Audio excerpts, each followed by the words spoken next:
Welcome to the Disruption Podcast, a podcast about igniting big, bold change.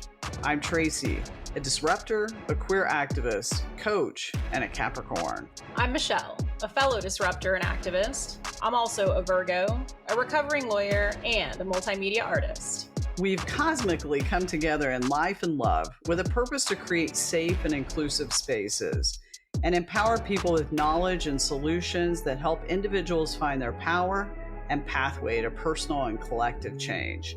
Every other week, we take you on a journey through compelling conversations with these mission-driven disruptors, who include activists, advocates, leaders, and everyday superheroes who are transforming their own lives and the lives of others. Are you ready to disrupt? Hey, this is Tracy, and our conversation today is part of our series that explores some of the themes and concepts from my book, Match Striking for Beginners, Activating Individual and Collective Power for a More Just World, that will launch on June 25th of this year. You're going to hear us talk today with our guest about the limiting question and belief we so often ask ourselves, am I enough? And how to respond. Believing that we are enough to create change is a common belief that women and members of marginalized communities often struggle with. Now, I'll kick it over to Michelle to introduce our guest today. Hey everyone, our guest today is a very special friend of Tracy's and mine, and a fellow disruptor at her core. And also an incredibly insightful, kind, and supportive person who has given both of us more than we can properly articulate. She's also a business owner and has spent the majority of her career leading, coaching, and developing the leaders that we all look up to and want to become. I'm so honored that our guest has joined us, and I am excited to introduce her to you. Nan Watts has been an accredited coach for 17 years. She has delivered leadership coaching and group facilitation to senior leaders, frontline leaders, and individual contributors in global organizations across business sectors with a greater concentration in technology. She believes that foundational to more evolved leadership is a willingness to let ourselves be disrupted so that we may develop a deeper sense of self and clarity about what matters most, what we are committed to. Using keen insight, compassion, wisdom, and her wicked sense of humor, Nan sets the tone for safe exploration and invites her clients to dig a little deeper. This investigation requires courage, vulnerability, compassion, and integrity, and the openness to learn out loud with those that you lead. As a result of working with her, you will cultivate greater consciousness, a more holistic view of yourself, and greater self-acceptance of who you are as a leader, enabling you to lead more effectively, achieving positive, sustainable business results. You will have new pathways, new practices, and the tools necessary to saturate your own clarity, stay present, be resourceful, responsive, and resilient, instead of distracted, reactive, and overwhelmed in the unpredictable and uncontrollable contexts we so often now find ourselves in.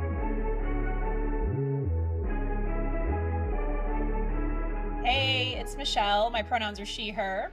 Hey, it's Tracy. My pronouns are she, they. And hi, Nan. We are so glad you're with us. And I personally, I think I can also speak for Tracy, cannot wait to share you and your insight and awesomeness. So there's the sparkle. Yeah. With all of our fellow disruptors and anyone else who's listening in. So welcome. So good to have you. Thank you. Thank you. I am so glad to be here. I'm Nan Watts. She, her are my pronouns. And I can't wait to get this conversation rolling. Awesome. Well, let's dig in. We have already heard how awesome you are. And so I can't wait to hear you share all of that with our fellow disruptors. Let's start you off like we start off with every guest. All you listeners and fellow disruptors know the drill. What does disruption mean to you? Look at that. She jumped and took my line. Like I've had that line in every podcast and she just stole it from me. That's okay. Of course, I love you, but it was a little softer than, me who I'm like, what's your story? Tell us what disruption means to you, Nan. Here we go. I like that setup. Why don't we see if we can do a listener poll on No, we're not. No, Nan. You just disrupted your I know she just disrupted me. I did. That is what disrupted me. I love the parallel process. As you're asking the question, it's actually happening. That's right. That's right. So of course, because I know you both, and this is a big topic, I was thinking about this. I knew I'd be asked, and the word interrupting keeps coming to my mind when I think about disruption. I think about it from my work and what I do as a coach. It's an interruption of habitual patterns and thoughts and responses and behaviors. So if you're disrupting from my work, you're actually interrupting or disrupting Mm, mindsets and behaviors. mm, Right? That's what you're hoping to create change. So it's a way to shake up, and it can happen with an individual, right? It can happen in a system like an organization, in a family, in a community. So, really, on the local, community, or global level. And we're seeing it happen across all three as we record this. So, I think it has a negative connotation, but to me, it always lands in the positive camp when you're actually seeking to interrupt or disrupt something that needs to move, right? For forward movement, growth to take place, right? mm. Change. Yeah. So that's how I think of disruption as an interruption of thought, behaviors, individuals, Systems. community, Yeah. Yeah, absolutely. right? Yeah. Yeah, I haven't even heard, I mean, you're the first to use that word with disruption, but it absolutely makes sense. And I would ask you is how does disruption, not just personally, but more on the professional side, coming from the coaching space, like, can you like expand a little bit on what you mean by as a coach and using interruption and what that looks like when you're engaging with the groups and individuals you work with? Sure. So often, I work with individuals and groups in global organizations mostly.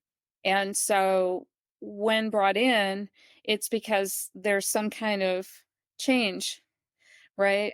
Development, growth, change, opportunity that either the individual, a team, or the organization is seeking, right? So if you're looking to create that shift, you have to interrupt Mm, the way people you have to understand how are people thinking about what's going on now, and how would they be thinking about it differently if they've met the objectives, right? So without getting too much into the particles of it, often when I work with people, why are you here? Right? mhm. What's going on? What do you hope to accomplish? What's your objective? Yeah. And there's a lot of different ways to say it. I often use the phrase, what's your growth edge, right? Mhm. What's Mm, a mhm. there's an expression, a minimal viable edge, right? It doesn't have to be huge, but what is it? Like, where do you want to be? And what's your opportunity in that getting to that place, right? And so when you're defining that, then you're also looking, okay, now we've got it. We've defined this opportunity and what your edge is in it. And you want to then understand, what do we have to interrupt in your thoughts, in your habitual responses, in your behavioral patterns that's going to help you to make that change. I like the use of that word, Nan, and definition, just because I think interrupt has that kind of not, I don't want to say negative connotation, but maybe uncomfortable connotation, right? Like I think we all think it's rude to interrupt someone or it's a bit of an uncomfortable space. And I do it 100 times on every podcast conversation we have. So get ready. And but I think it's interesting that there's also an element of discomfort when you're growing and when you're Mhm. really, moving into that change space. So really apt definition to, I think, describe that body feel, right? Of growth and of change and of progress. So I love it. We haven't heard that one before, and I think it's brilliant. Mhm. Well, it is uncomfortable. Change is creates discomfort, especially when you're shifting mindsets and interrupting the way people think, the habitual patterns. I mean, we do it time and time again in life if we're lucky. It's part of the transformative process, right? We can't seek change and growth if we're not constantly kind of disrupting, interrupting patterns that are not helpful to us. And that does create discomfort. And so I try to help people normalize the discomfort, Mm. right? Mhm. To say, hey, this is going to probably feel a little squishy. And, but that's the price of making the change. And I wouldn't even say it's a price. It's just it's the way, Yeah. Part of the right? process. It's part of the Yeah. process. But I want to go back because you said something about interrupting being, interrupting in a conversation and it can be rude. I can't, is that the I word you did, used? yes. So, like every word, every kind of attribute has a strength and a shadow side. So the strength of interruption is that you are going to disrupt, interrupt for the purpose of growth, right? When you use it in terms of over indexing or over rotating on it, then you're maybe going to, it's different than doing it in a conversation. But I think that's the negative, that's the shadow side of that word, right? Just like there's a shadow side to the word disruption, Yeah. Yeah. right? Yeah. Are you doing it for good, right? Or what's the why behind why you're doing it? Yeah. Yeah, so spoiler alert to our fellow disruptors. I have and actively am working with Nan in a coaching and mentoring capacity. And one of my very favorite concepts that we've dug into and discussed is this, taking the attribute and seeing it for the value, right? Like the perceived positive value it has, and recognizing, right, that there's a shadow side to everything, and really harnessing the individual's power and, dare I say, control to, ensure that you don't over index, to your point, right, and or over Mhm. rotate. I just think it's such a cool concept, and it's super, for me in my brain, right, super applicable as I move really throughout my daily life. So I've Mhm. loved it. Yeah, great. And you said it better than I did. Well, I do like to talk. We all know that too. Yeah. So it's interesting that you haven't heard the word interrupt because that just came to me that I've been thinking about that, but that just relates to what I do. So it Yeah, makes it's sense. it's interesting because I think everyone has had their own personal definition. There's certainly things in within their definition that has commonalities across, but every person's answer has been very uniquely different around disruption, which has been fascinating to see. Just another example of how, we attach so much meaning, and maybe meaning evolves attached to certain words, but how when you really dig into that word and start to really, look at it and turn it and dissect it, it just has like a wealth of different opportunities and meanings, I think, to so Mhm. many different people. Well, so that actually is a great lead into something that in coaching, when you're coaching with people, we're meaning making machines, people, right? We facilitate where people are meaning making machines, right? We are always trying to make meaning out of something. We're always creating stories. So when you're working with people and they talk about something, you want to understand what do they mean, right? What does disruption mean to them? What is whatever? So you're always trying to understand what meaning is being made of their thoughts and their Mhm. stories. I love that. Nice. That can be a really great tagline for this podcast. I Yeah. think we're seekers, right? Constantly looking to see like what it means and who's Yeah. talking about it and like how are we seeing those Yeah, impacts. absolutely. Yeah. Well, I think it would be a beautiful opportunity since we do have the Nan Watts on the podcast to get to know you a little bit. I certainly know you in a particular capacity. And I think, even that has expanded into a real friendship and, a real just joy in having you in my life and, the way that you're able to really to dissect things that I say, right? Things that just kind of, as you have experienced, tumble out of my mouth and help me understand what meaning I'm attaching, right? And really kind of pick those apart. Tracy, would you, Mhm. before we really get to know Nan, like what is the context in which you know Nan?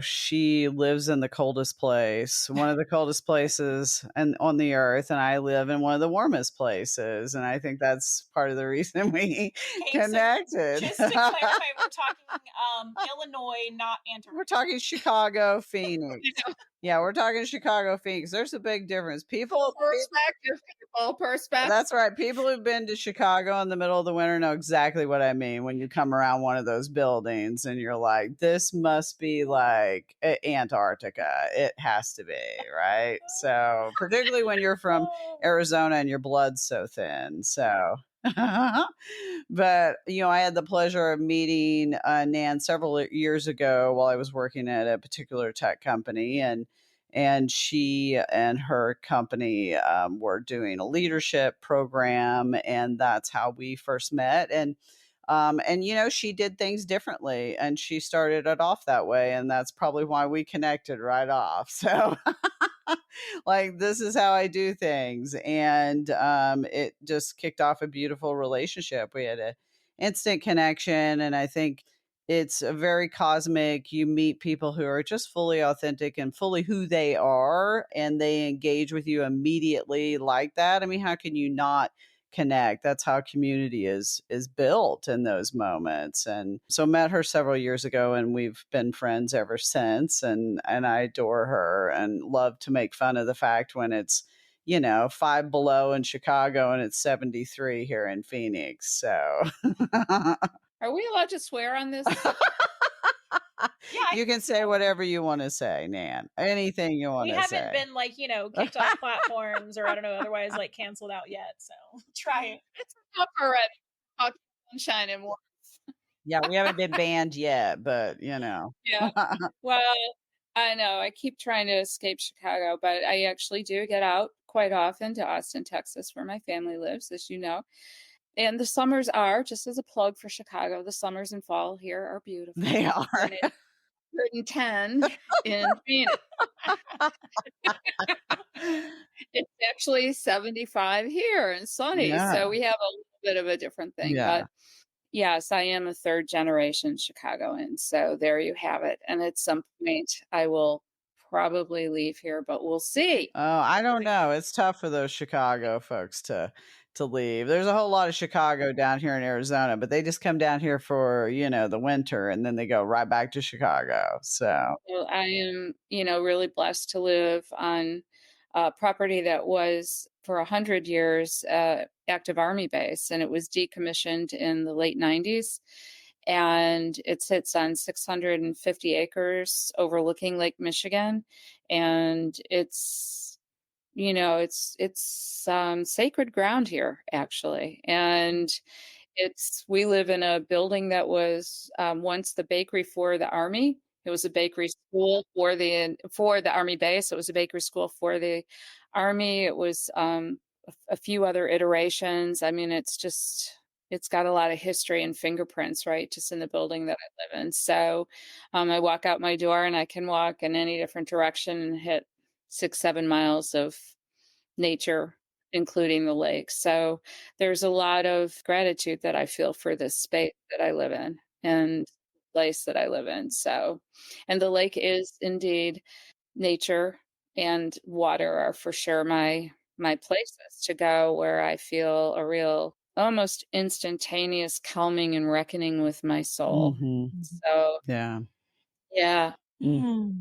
Oh, I love that. I just feel like maybe we just sit in a pause after you share that. I love learning new things about the people that are important to me. And I didn't know any of that about the space that you're in. And it makes so much sense. I think that's so beautiful. Yeah, I mean, as I'm looking, I'm in a loft and it's got the original wood beams and piping and brick, and it's really solid and sturdy. And I look out the window. My birthday's on Veterans Day, and I can look out the window and I see the flag flying, and it's quite lovely, actually. It is just a little chilly, and if in the last 2 weeks I have everybody I know has been in just the worst foul mood here. Except for coming you. out.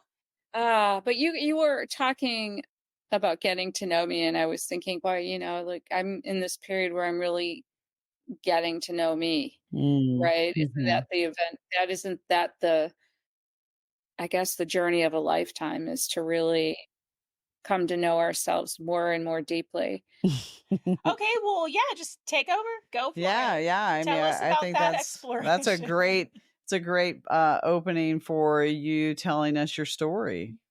So, I always joke, I'm like, how far back should it go when you age? You wanna go?"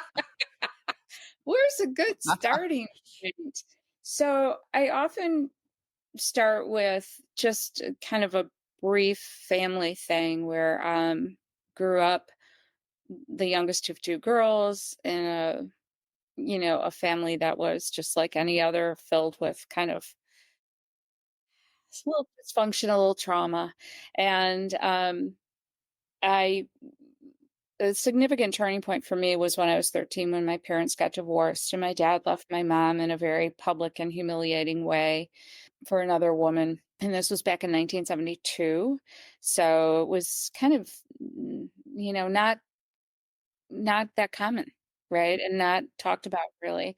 So there was a lot of shame and very difficult time in my life, lonely, traumatizing, so on and so forth. But so many significant things happened for me as a result of that experience. One of which was, and as I look back now, I was always had a very strong internal life, right? I was very, although I didn't trust it, I was very intuitive and picked up on a lot of things. There was no discussion in my family about what was going on, but I always had the sense of what was happening that wasn't being spoken about. And so I developed this hypervigilance as a way to keep myself safe. That has been an amazing resource for me and tool in my life, guiding me actually to buying my first camera when I was 18 years old. I went in and bought Olympus OM1, which I could kick myself not keeping. I sold it at some point, but it was a manual camera with film, and I started just studying people through the lens of a camera, right? And so it put some space between me and life, but let me observe humanity. And I just taught myself photography over the years. I was an unsuccessful student back in the day, and I think maybe we're going to get into this. I was raised in a strong patriarchal family and was not encouraged to do well in school, right? There wasn't a lot of, hey, we see this in you, even just the creativity or the smarts or any of that. So I didn't grow up with a lot of confidence, and school was not my jam. I did well in art and communication, which as I look back, go figure, right?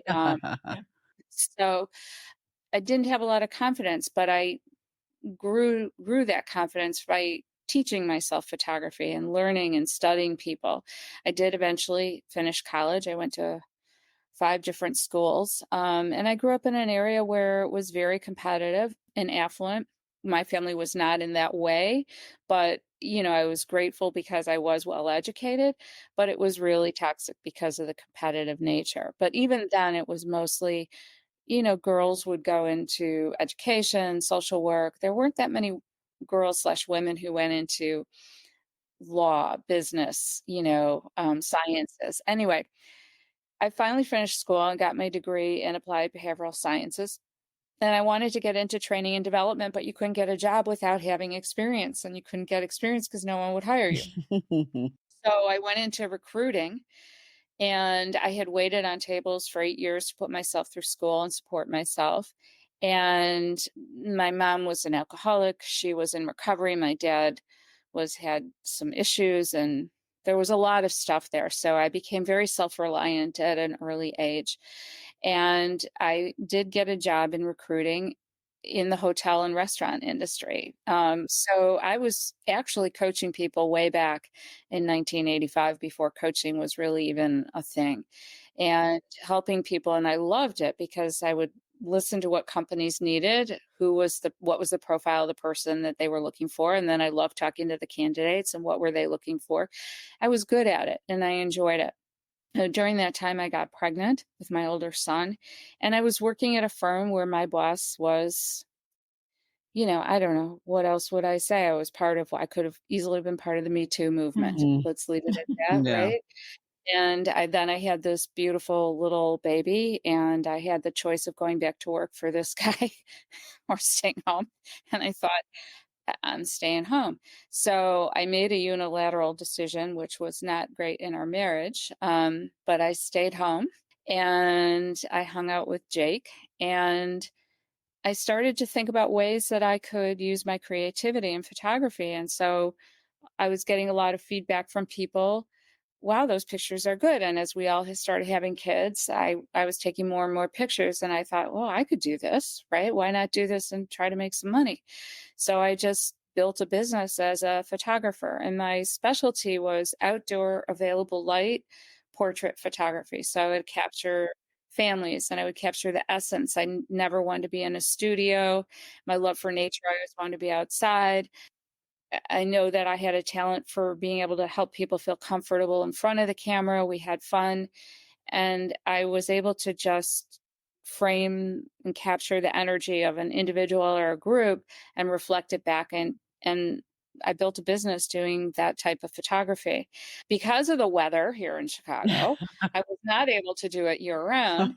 So I actually started building another part of the business where I shot events, but I would never put books together. I just did it by the roll of film before it was digital, and I would give people the images and the negatives and let them go to town with it.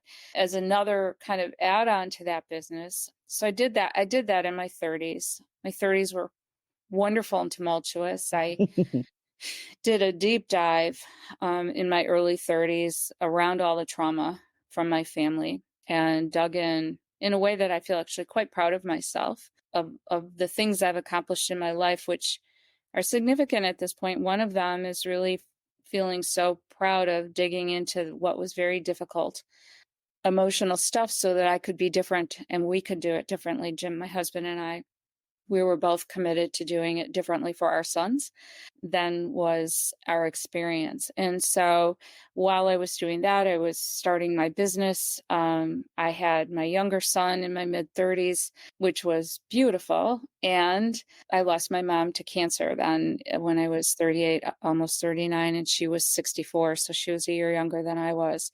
So probably in my life, the most intense decade I've ever been through in terms of my own growth, the challenges, the transformation.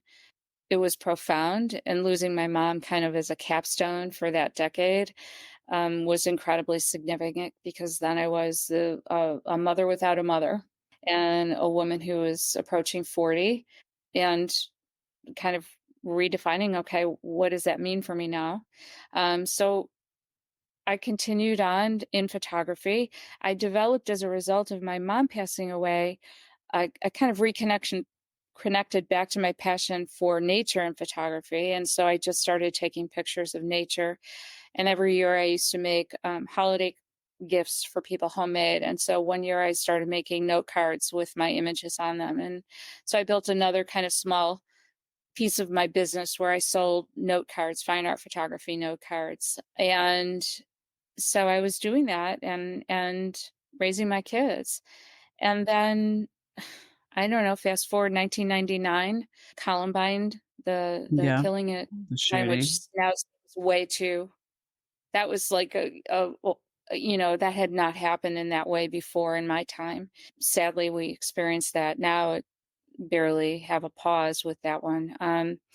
And September 11th. So within 2 years, and I devastating and really shook my kind of sense of what's happening, right? Like, so I think my kids were maybe in eighth grade and third grade.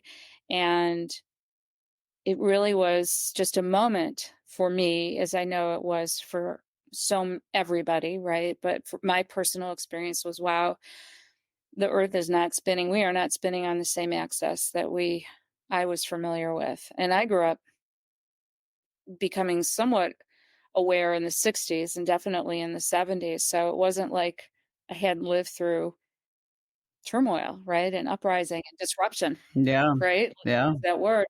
And so this was another form of disruption to life as we knew it. And I was at the time also starting to burn out a little bit on the photography piece. I was finding that I wasn't enjoying it as much and thinking I'd been doing it for 15 years probably at that point. And so I started to think about, wow, why is this happening? And I hired a coach to just explore that kind of crossroads that I was at a friend's suggestion. And I really liked the model. And I really, it's so much around aligning with what's important and what matters most, right? And your values are, and really helped me define what my purpose was. And I started to think, people who are aligned, people who have done their work, people who have found some joy or sense of fulfillment are more likely to contribute good to the world. And we need as much of that as we can possibly consume, or I don't know if that's the right word. We need more of that in the world. So I kind of mistakenly, I would say, stopped photography maybe a little too soon and threw myself into coach training. And I went to the Coaches Training Institute and I went through their core curriculum and their leadership program. And I started another business as a coach, which I've been doing for the last 17 years. And I've always had the notion of catching people when they're younger. Like if we can catch them to help them really understand who they are and what matters to them, even before they go to college. Yeah. But I knew there wasn't a real appetite for that, and it's hard to make money in that arena. So I've built this practice. I've been working for 17 years. I'm an independent contractor, so I have my own business, and I work with rising leaders at this point. But I've worked in global organizations for the last 11 years in working in leadership development programs. So, still, my passion is to really help people find what matters to them, right? And to live a life that's resonant for them, to interrupt, right? It almost always leads to an interruption of belief systems and where they are. And all the while, raise 2 kids, put them through college, they're great adults. My husband and I are in our, I guess, 3rd act. We've been married for 42 years. It'll be 42 in May, and we joke about it all the time. But it actually is something we're really proud of and feels like a great modeling of leadership, right? Raising a family. So, yeah, we have 2 grown sons, 2 daughter-in-laws, and 2 granddaughters. And so I'm at this point in my life now at 65 where I'm really understanding what does that mean for me and really wanting to be relevant and part of the conversation and feel that I have just so much to offer at this point in my life. And often I say when I was going through it, it was like, what? Jagged line, jagged line, jagged line. And then, how did people, when I was moving from photography to coaching, where people were like, you're doing what? And I kind of jumped into that and I thought, what am I doing? But now People who were like, "What? I didn't know you were Uh, sports. Like, what's way to be solid in yourself, right? right. But it was a good question. And actually, it was an inquiry for me because I really realize now that in coaching, I do very much what I did in photography. It's just the skills and the training and my own evolution and what I pay attention to are the camera and the lens for me. So I use all of that, and it's just those become the tools that I use and the skills that I use to capture, to frame and capture an image that I can reflect back to my clients so they can see and hear themselves. Mm. Oh, that was good. Yeah. Yeah. I love your description of, I think as I would suggest in the micro view, lines looking very jagged and maybe looking or appearing disjointed. And then, you scan out to that more macro view and you notice the connections and the smoothing out and the Mhm. continuity of a life. I think that's really beautiful. Yeah, it is. And I will say it's just one of the most wonderful parts of aging, actually, is when you can look at that and go, oh, that's really all making sense. And I can be that wisdom for somebody who's in the middle and can't see it. I can hold that for them. And it's the unfolding of kind of, I look at the little girl that I was and or feel that essence of that. And that's more of who I am now and more of who I want to, before there's a great quote that I forgot who said it. Who were you before the world told you who you should be? Yeah, that's an awesome That quote. one. Yeah. And I Yeah. don't think that's exactly it. It was the guy, and I'm sorry I can't think of his name, and I know it. He was like the postmaster general or something like that, and it was like it's such a great quote because that's the becoming, right? Like becoming who you were meant to be all along, right? So you can see that much more clearly, and you can see the full expression of values lived as you look back to, Yeah. Yeah. or where they were maybe not expressed as fully, Yeah. which is also part of life. Yeah. Oh, well, thank you for sharing that journey with us and sharing your story. I mean, I just think about, how much impact, one, you really started with, doing a lot of work on yourself. And we know that through that, it really influenced you and what your next step and your next journey was going to be. And you've had such a tremendous impact in so many lives over such a period of time. And so, we're going to talk a little bit now about age and how age can also be an element of marginalization. And when it hadn't been that long ago that I was at a what was called a Women of Wisdom type retreat, and I was speaking at that retreat, and it was for women who were 60 plus. And I was a little shocked because there was so much wisdom in the room. So they had done so much, such amazing, extraordinary stories, the impact they had had on other people, on their families, on society. And yet they sat there and were really questioning their own value at that point in their journey and their life, really, really struggling where, they had come to this point where it had almost come full circle where many, many years ago they struggled with their value, valuing themselves. But it was a journey that you kind of think, oh, when somebody hits that age, they've overcome that. Like they've done it all. Like they know their value, they know their impact.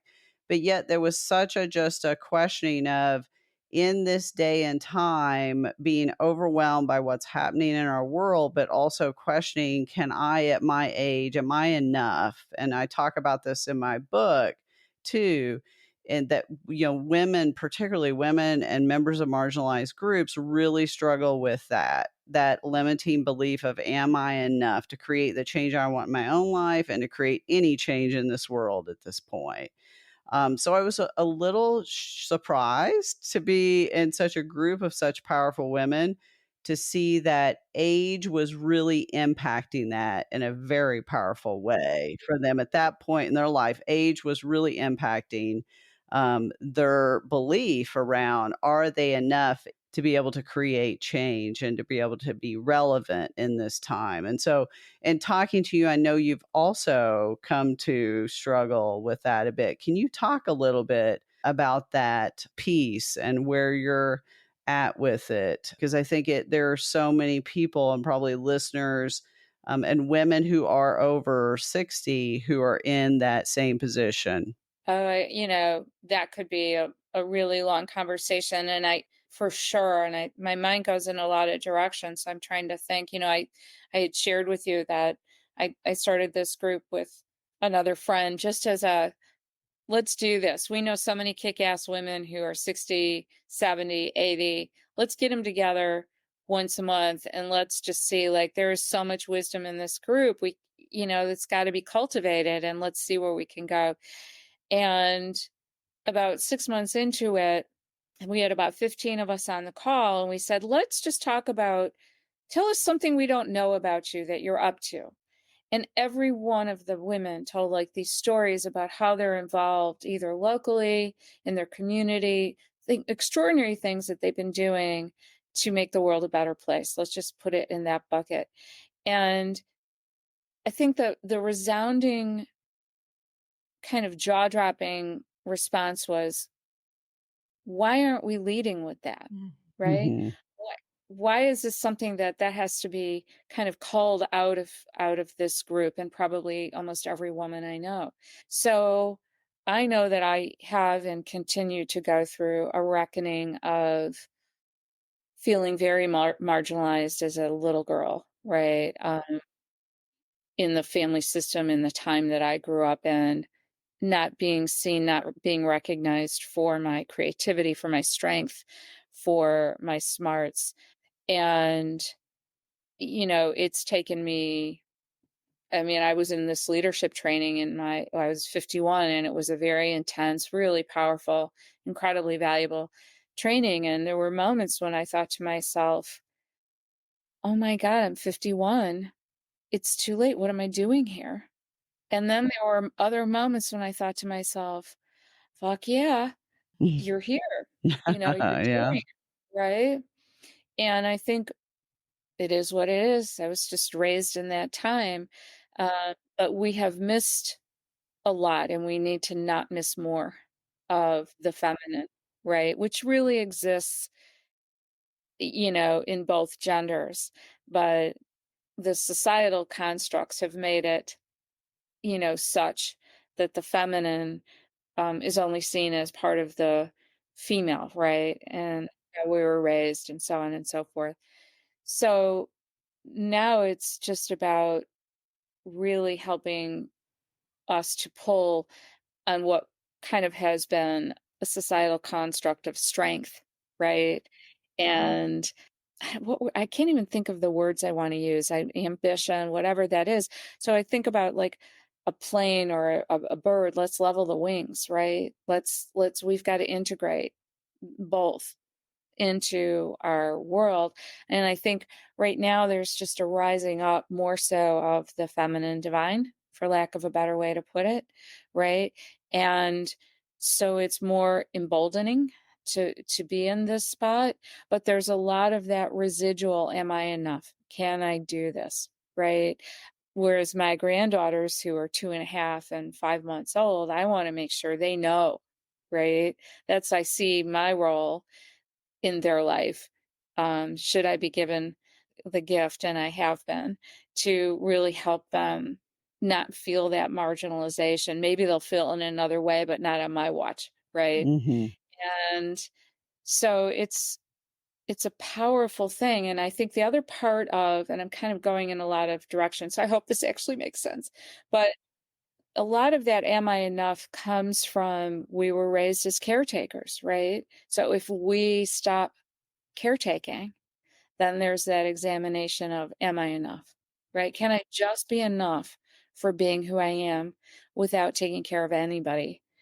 Right? Mm, mhm. Or even more directly, the most important person to take care of is self, right? So we weren't trained to, like, exhaust ourselves caring for others, instead of understanding that no, nourishing ourselves, taking care of ourselves, supporting ourselves through our own work, our communities, our connections, is the most important thing we can do, right? So that enough comes from that caretaking piece too.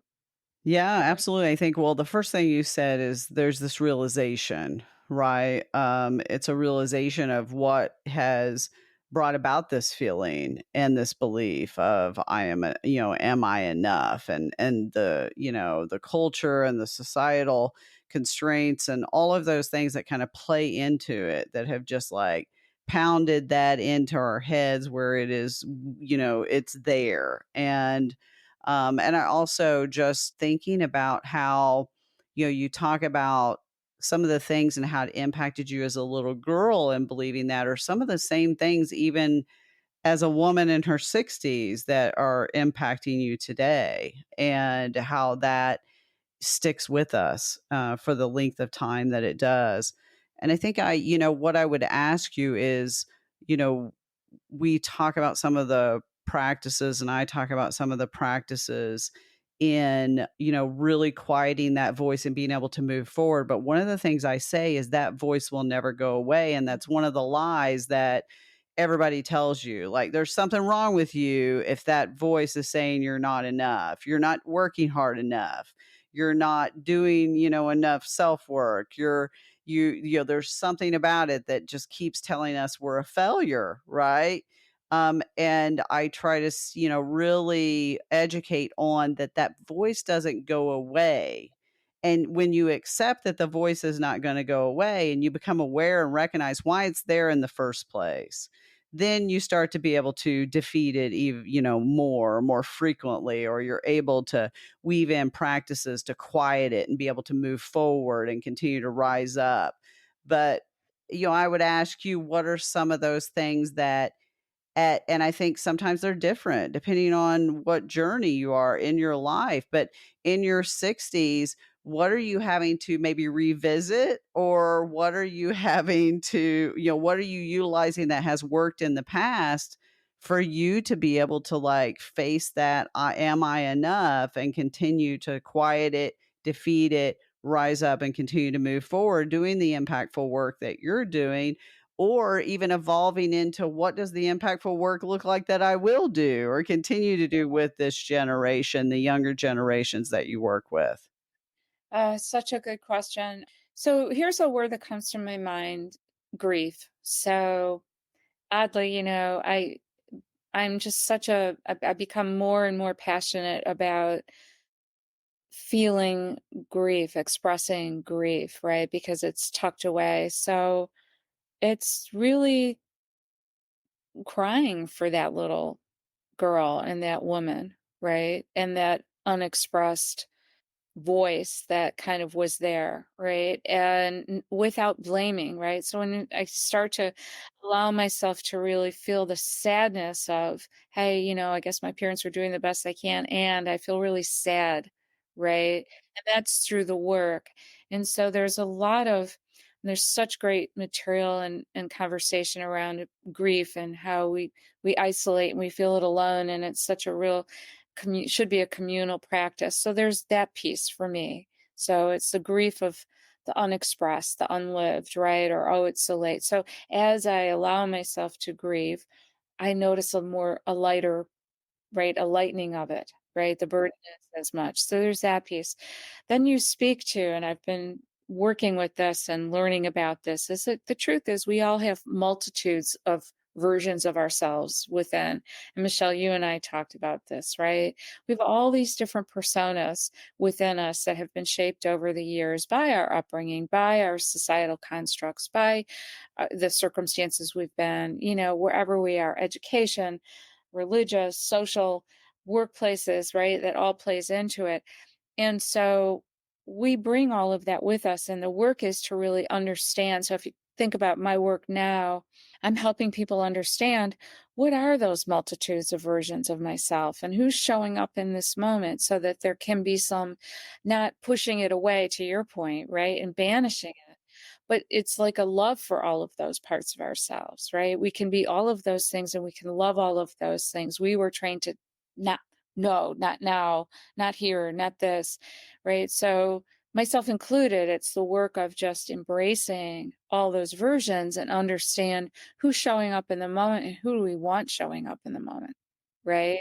So, that's part of that kind of understanding and pause. So, that's what it isn't to banish it, it's to embrace it, and it's to understand it and say, wow, okay, that's that person who doesn't think she's enough, right?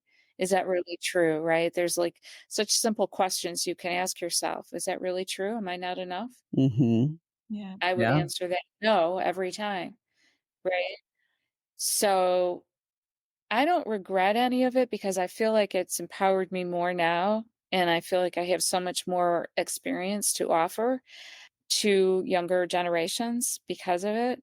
Not easy, right? Mm. I I was like, "Oh, I'm gonna be 65, bring it on. Yeah, this is great." And in the last 2 months since I turned 65, I've been anything but thrilled, you know? Yeah. You know, I find myself really grieving that passage and kind of the lament about, wow, here I am. And am I relevant? And is it too late? And then I can go, okay, wait a minute, who's talking here? Right. You know, as I sit and talk to you wonderful women, I think, yeah, hell yeah. Right. I've got a lot I am offering and more than enough. Right. But it's an internal conversation. Yeah, I really, again, appreciate Nan hearing about your journey and about, the space you're in now, particularly as a woman of the age I'm at. Which, by the way, kudos to your exploration and deep dive in your 30s, because I feel like most of us don't really get there till we're 40. So you're obviously very precocious. But, it's actually quite comforting to hear that somebody that, I hold in such high esteem, and really value for their wisdom struggles with some of the same things, right, that are in my head every single day. And so it's interesting too. I just in reference to your point about, which I really love, a practice of embracing, right, that voice instead of trying to really dispel or eliminate it, because I agree to Tracy's point, that voice won't go away. What I heard on in another conversation with another thought leader in this context is that, because these voices, right, these personas, if you will, these multitudes of ourselves were created for a reason. And typically, or, generally, that reason was to protect us at some point, right, from something that was a threat. Pushing that voice away only makes it louder. So it's really very counterintuitive when you hear so much of that personal development conversation looking to say, well, look, if you're not eliminating that voice, then you're not trying hard enough, or you're not diving deep enough, or you're not working hard enough. When really, I think, the realization is coming that embracing that inner child, that voice, that multitude of you that's speaking in, and really recognizing and valuing the purpose for which that voice was there at the time. And then maybe asking it to take a gentle seat, right? While you invite somebody else, maybe that you'd prefer, to the head of the table, really is a great practice. So I appreciate hearing all of that. Well, thanks. And just to be clear, I did not turn 31 and say, "Oh, yay, I'm gonna go examine my family's history and the impact on me." I had paralyzing, crippling anxiety that dragged me to that place. So, which I openly share because I feel like my experiences aren't mine. They were mine and very personal, but now they're not mine to keep, they're mine to share, right? What's the good of going through something if you can't then offer it back out in a That's kind right. of alchemize it and offer it back out in a way that's going to serve others, right? And so while I feel incredibly proud of doing that work, I feel also very grateful that I was tapped on the shoulder by whomever to go do it, right? It was just my journey. And the pain was, hard. And I understand why people don't want to face it. So thank you. I appreciate that acknowledgement. And I feel like it's really important to say that it was hard, right? And I didn't walk in, with open arms. I walked in with quite resistant, but I was brought to my knees. So, yeah, I will say that. And, I think that I've learned through that and through all my training and the continued work that I do, as I bring it into my work as a leadership development coach, which is really about helping people to know themselves, right? How do we think? Like someone once said, we have 9-year-olds running around the boardrooms and executive leadership teams of our organizations, right? A lot of unresolved, unexamined parts of themselves that are in charge running these organizations. And so the work really is about doing the work and knowing self. So it's actually an inside out job. And I just want to be clear about that. And it's hard work, right? Which so I understand why people don't necessarily run to it with open arms. And I have great compassion for that, right? And so creating the space where they feel that they can do that with dignity is really important. Yeah, and such an important message, and that it is difficult, and just showing empathy and being able to welcome people and create the right safe space for them to be able to take that journey is just critically important. so much for listening to this episode, Disruptor. We hope you were empowered and inspired to make individual and collective change in your own way. Don't forget to share this episode with others who are passionate about disrupting as well. And we'd be so grateful if you left us a review to let us know how you think we're doing. If you want to learn more about how Michelle and I disrupt, check out my website, tracybreeden.com, and follow us on Instagram, LinkedIn, TikTok, and Facebook. You can also find out more through the link in the show notes. Let's get out there and disrupt.